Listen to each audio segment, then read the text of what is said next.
We provide you the platform to turn your dreams into reality. Give wings to your aspirations with KR Mangalam University. एक शब्द होता है बड़बोलापन। अगर इस शब्द को आप विस्तार से जानना चाहेंगे तो उसके लिए सिर्फ एक शब्द और काफ़ी है, उसके साथ बराबर रख दीजिए, उसकी पूरी परिभाषा आपको पता चल जाएगी, और वो है पाकिस्तान। वही पाकिस्तान जो बड़ी बड़ी बातें करता है, लेकिन बातों से आगे बढ़कर उन बातों पर अमल करने का जब मौका आता है तो वही फेल हो जाता है। और पाकिस्तान के सियासतदान हमेशा अपनी फतेह मिसाइल की चर्चा किया करते थे। सुना होगा ना आपने, फतेह हमारे पास है, फतेह ऐसे ही नहीं रखे हैं हमने, दिल्ली तक वो वार करेगा। उसकी ताकत, उसकी शक्ति की नुमाइश करते थे। लेकिन जब पाकिस्तान ने फतेह मिसाइल दागी तो वो फुस हो गई। भारत के एयर डिफेंस सिस्टम्स ने उसे हवा में ही मार गिराया। पाकिस्तान के सारे दावे फेल हो गए। दरअसल पाकिस्तान जिस मिसाइल के तराने गाता है, उस मिसाइल की क्षमता के बारे में हम आपको बता देते हैं। उसकी कथनी और करनी का फ़र्क तो इस वीडियो में आपने देख लिया ना। ये वही मिसाइल लॉन्चर, और वहाँ से आपने स्थिति देख ली थी कि क्या हुआ। आपको बता दें कि फतेह एक मिसाइल की ताकत है क्या। अब इसकी ताकत समझिए। ये शॉर्ट रेंज बैलिस्टिक मिसाइल है। पाकिस्तान जो दावा करता है उसके मुताबिक ये शॉर्ट रेंज बैलिस्टिक मिसाइल है। स्वदेशी स्तर पर निर्माण किया गया। हालांकि पाकिस्तान का स्वदेशी यानी मेड इन पाकिस्तान का कॉन्सेप्ट उतना ही झूठा है जितना कि वो ये क्लेम कर दे कि हमारे यहाँ एक कील भी बनती है। जो देश अपने यहाँ एक कील तक नहीं बना सकता, वो कह रहा है कि हमने स्वदेशी क्षमता के साथ इस फतेह 1 को तैयार किया है, जबकि ये कॉपीड है।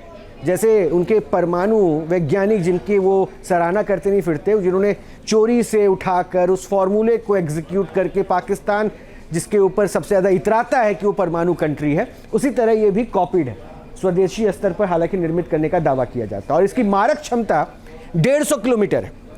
एडवांस्ड वर्जन फतेह 2 है और 400 किलोमीटर की फतेह 2 की क्षमता है। मिसाइल बनाने में लागत कम आती है। एडवांस नेविगेशन सिस्टम से ये लैस है और डिफेंस सिस्टम को चुनौती देने में ये अपनी क्षमता बताता है। अभी आपने फतेह मिसाइल की ताकत के बारे में जान लिया। अब हम आपको इस मिसाइल की कमज़ोरियों के बारे में बताते हैं। इसमें ज़्यादा रुचि होगी आपको जानने की, क्योंकि आपने तो इसकी ताकत की नुमाइश करने वाली तस्वीरें देख ली कि वो वहीं फट जाता है, और अगर सरहद लांघने की कोशिश करता है तो भारत के एयर डिफेंस सिस्टम करते क्या है। तो फतेह 1 की कमज़ोरियाँ जान लीजिए। सबसे पहली कमज़ोरी वही वीडियो है जो चंद मिनट पहले हमने आपको दिखाया। ये रियलिटी चेक में फेल हो गई। शोर ज़्यादा है और असर इसका बिल्कुल कम है। सबसे बड़ी बात, स्थिर टारगेट पर काम करती है।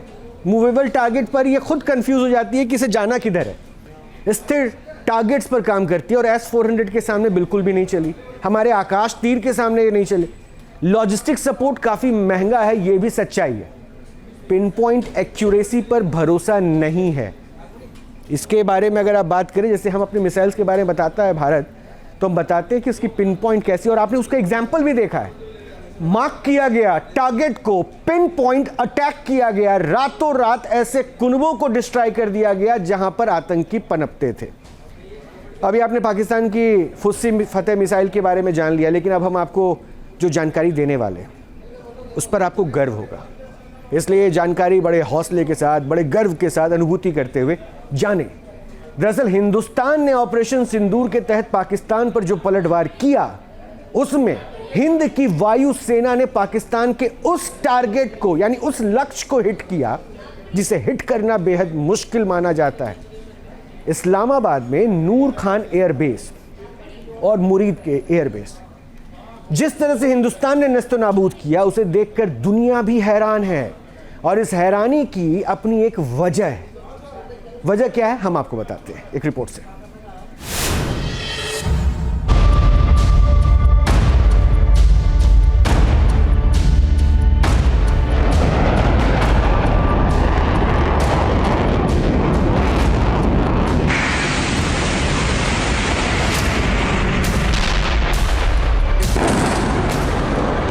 अटैक हुआ है नूर खान बेस पे, बिल्कुल घर के सामने। पाकिस्तान घुटनों पर आ चुका है। ऑपरेशन सिंदूर के जरिए हिंदुस्तान की ताकत, उसकी टेक्नोलॉजी देखकर शहबाज शरीफ का सिर चकरा गया है। पाकिस्तान जान चुका है कि हिंदुस्तान के सामने उसकी कोई हैसियत नहीं है। पाकिस्तान के जिन एयरबेस को हिंदुस्तान ने निशाना बनाया है, उन्हें निशाने पर लेना कोई आम बात नहीं थी, लेकिन हिंदुस्तान की वायुसेना ने असंभव को भी संभव कर दिखाया।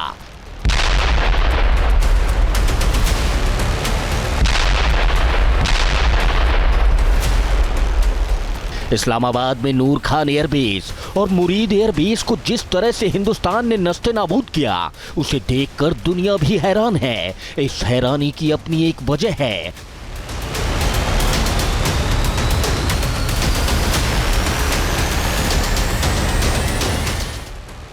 दरअसल हिंदुस्तान ने ऑपरेशन सिंदूर के दौरान 2 HDBT यानी हार्डेड डीपली बरीड टारगेट्स को निशाना बनाया।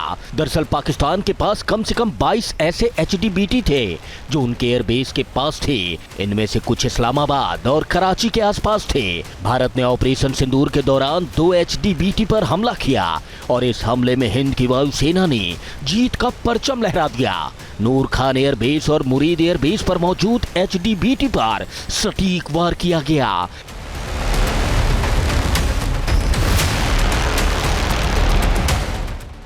अब आप सोच रहे होंगे कि आखिर HDBT कौन सी बला है जिसे भेजना इंडियन एयरफोर्स के लिए आसान नहीं था। तो चलिए आपको HDBT के बारे में भी बता देते हैं।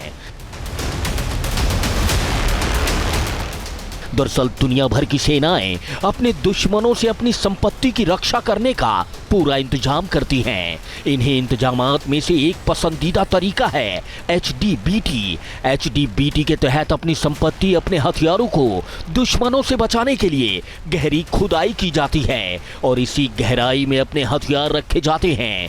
द्वितीय विश्व युद्ध के बाद इस तकनीक का खूब इस्तेमाल किया गया। इस तकनीक के तहत सुरक्षा के पुख्ता इंतजाम किए जाते हैं। इस गहराई में जाकर टारगेट को भेजना आसान नहीं होता।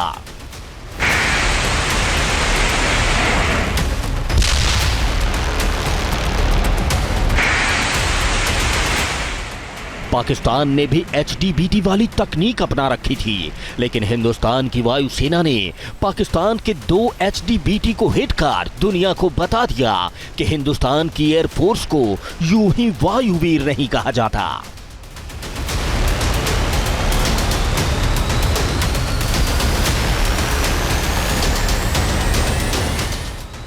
भारतीय वायुसेना ने जिस तरह के जज्बे, जिस तरह की सटीकता और रणनीतिक कौशल का परिचय दिया, उसकी चर्चा पूरी दुनिया में हो रही है।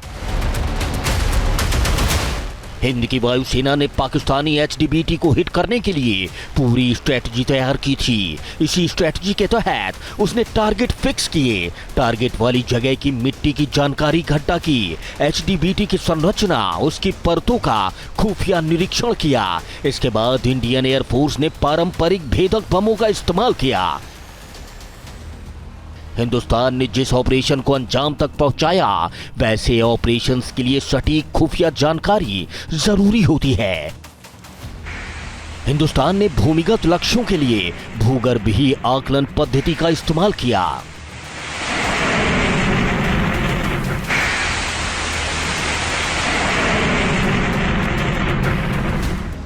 चकलाला HDBT पर भारतीय वायुसेना का हमला बेजोड़ था। इस हमले में उस HVAC शाफ्ट को निशाना बनाया गया जिसका रेडियस यानी व्यास केवल 45 सेंटीमीटर था। ये एक ऐसा लक्ष्य था जो बेहद छोटा था।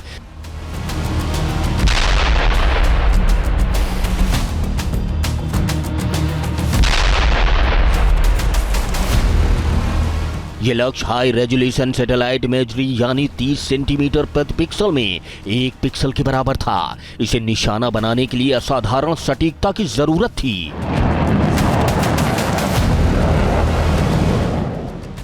ये काम हिंदुस्तान के उन वायुवीरों को दिया गया जिन्हें मछली नहीं, मछली की आंख दिखती थी।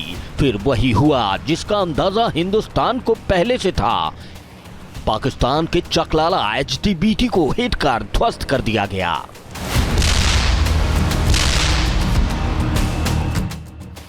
मुरीद एयरबेस HDBT के साथ भी ऐसा ही हुआ।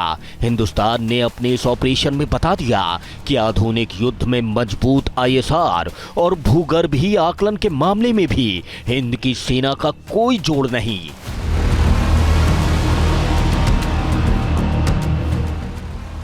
भारत ने पाकिस्तान के अंदर घुसकर जिस तरह की तबाही मचाई है, उसका दर्द अब शहबाज और मुनीर की आंखों में, उनके चेहरे में साफ दिख रहा। पाकिस्तान के डिफेंस एक्सपर्ट भी जान रहे कि हिंदुस्तान ने पाकिस्तान के उस चीनी गुरूर को तोड़ा है जिस पर वो घमंड करता था। फिलहाल पाखंडी और आतंकी मुल्क का घमंड चकनाचूर हो चुका है। हिंद की सेना ने उसकी हैसियत दिखा दी है। हिंद की सेना ने दुनिया को बता दिया है कि उसके बाजुओं में, उसके हथियारों में दुश्मनों को राख में मिलाने की ताकत है। हिंद की वायुसेना ने बता दिया है कि आखिर उसके ध्येय वाक्य का मतलब क्या है। नभ इस पर समदीप्ताम, यानी गर्व से आकाश को छुओ। Team News Nation. जहां भक्ति है हर शब्द में, कथाओं में छुपे हैं दिव्य रहस्य और ज्योतिष देता है जीवन को दिशा। धर्म से जुड़ी हर बातों को जानने के लिए हमारे चैनल स्तुति को सब्सक्राइब करें। चैनल पर जाने के लिए इस लिंक पर क्लिक करें।